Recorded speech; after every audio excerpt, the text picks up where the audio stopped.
The maps are arguably one of the most important parts of Splatoon. After all, we spend so much time on them throughout the game.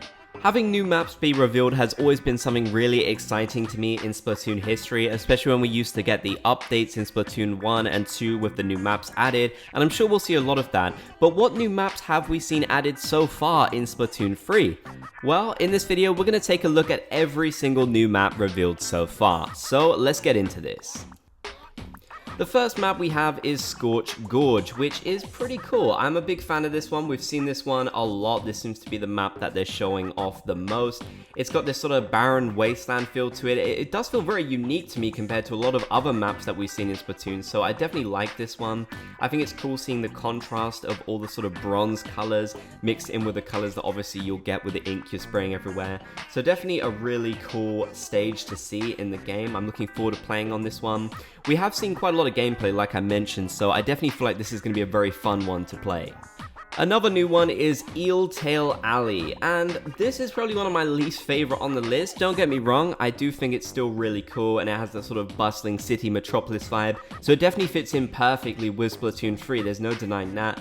I just think it's a little bit uninspired, it does feel a little bit boring, but honestly, I feel like every Splatoon game has to kind of have some course like this, and this definitely feels like it's here to tie in with the whole theme of Splatsville, so I can't complain about it too much. Don't get me wrong, I'm probably still going to enjoy playing on this map, but yeah, Eel Tale Alley, I don't have much to say about it, but it's a cool stage.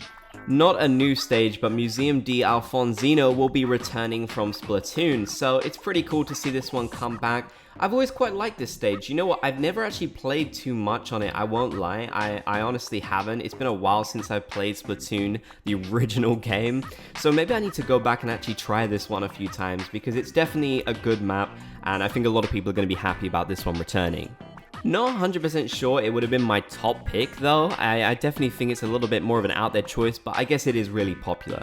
Another brand new one is Undertow Spillway, and this one was very recently revealed, I feel like. Well, maybe it was a few months ago now, but it feels like it was very recent. I like this one. Again, this is very much going in with a theme that we've got going on in Splatoon 3 with Splatsville and such. That's what we're seeing a lot of here, and it works really well. This one is definitely really cool.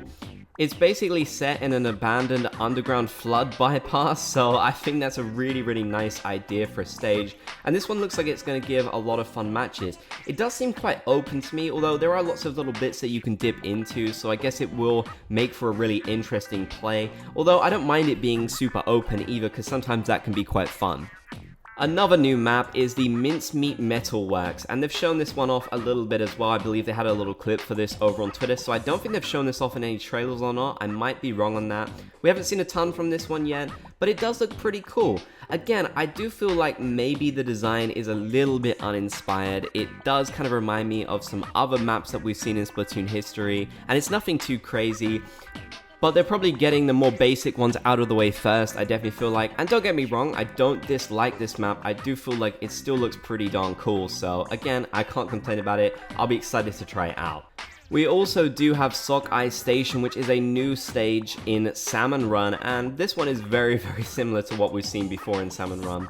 I don't necessarily think that's a bad thing. They have a very specific aesthetic that they're going for, so it makes sense to kind of have it looking like the other ones.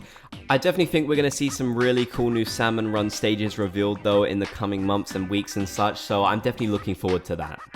But let me know in the comment section down below which of these stages for Splatoon 3 is your favorite, which one are you looking forward to playing on the most, and are there any old stages that you would like to see return? I'd definitely love to hear your thoughts in the comment section below. If you enjoyed, be sure to leave a like, and if you haven't already, be sure to subscribe and turn on notifications for Splatoon videos.